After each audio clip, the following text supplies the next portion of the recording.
So why we saw the various stories of bhaktas and experiences that people had, like this one more incident of a bhakta is,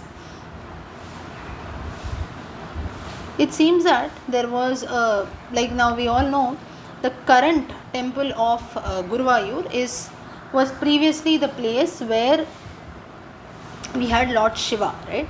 So before the Guruvayurappan installation there, before even Guruvayurappan getting the form, Krishna getting the form of Guruvayurappan, it seems that Krishna Bhagavan during the Krishnavataram times had told his childhood friend Uddhava that Dwarakapuri, when it will float in the sea, you can see my image, you can see my idol also, that will be floating in the sea.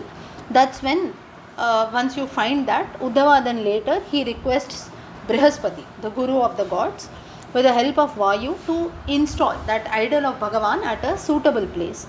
That's when Brihaspati and Vayu, they go out in search of a place. That's when finally they meet Parshurama in Kerala. And it seems that he was also trying to bring the same Murti to Guruvayur, from Dwaraka to Guruvayur. Now, what happens is, it is said that in some references, Parshurama from Kerala Kshetram was bringing an idol of Bhagavan. It was the same Murti from Kerala to Dwaraka, it seems, and Brihaspati and Vayu Bhagavan were carrying that idol from Dwaraka to Kerala. So, Parashurama then he takes them to a beautiful lake also that was full of lotus flowers, where Bhagavan Shiva we have seen was doing penance, and there he tells both Guru and Vayu to install Bhagavan there, and this should be known as Guruvayupura.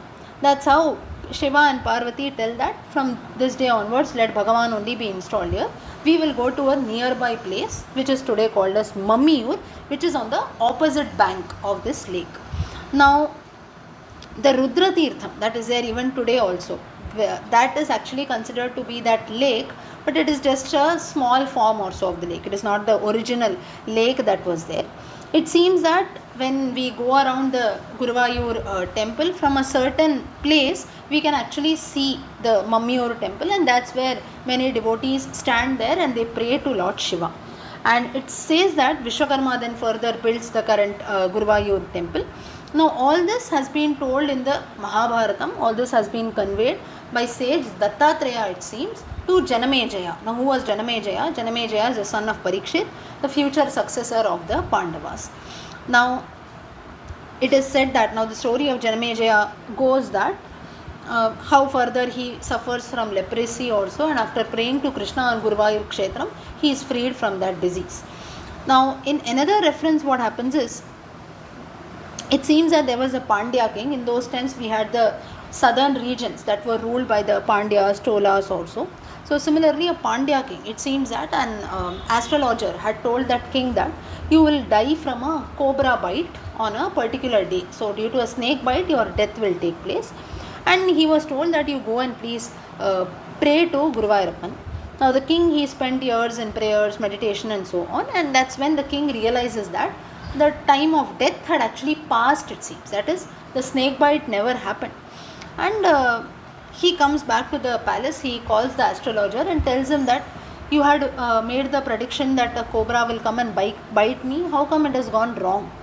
That's when the wise man, the astrologer who was there, he shows a mark, it seems, on the left leg of the king, where the cobra had actually bitten him, had actually bitten the king. But since the king was wholly absorbed in bhakti, in meditation, prayer towards Bhagavan, he could not feel that bite, it seems, and Bhagavan alone can change the fate of a person.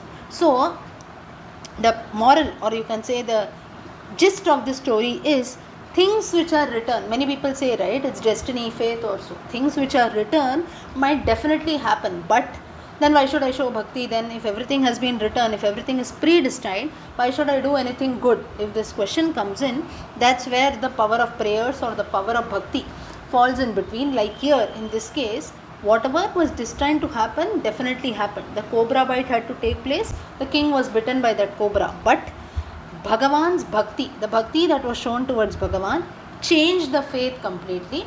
So therefore the various problems also that we have to face, difficulties that come in, each one of us we have to undergo that, but due to bhakti and faith, what happens is the intensity of those problems reduces. Maybe we don't even feel like they are problems or difficulties. So this is the power of prayers, bhakti that we have towards the Lord.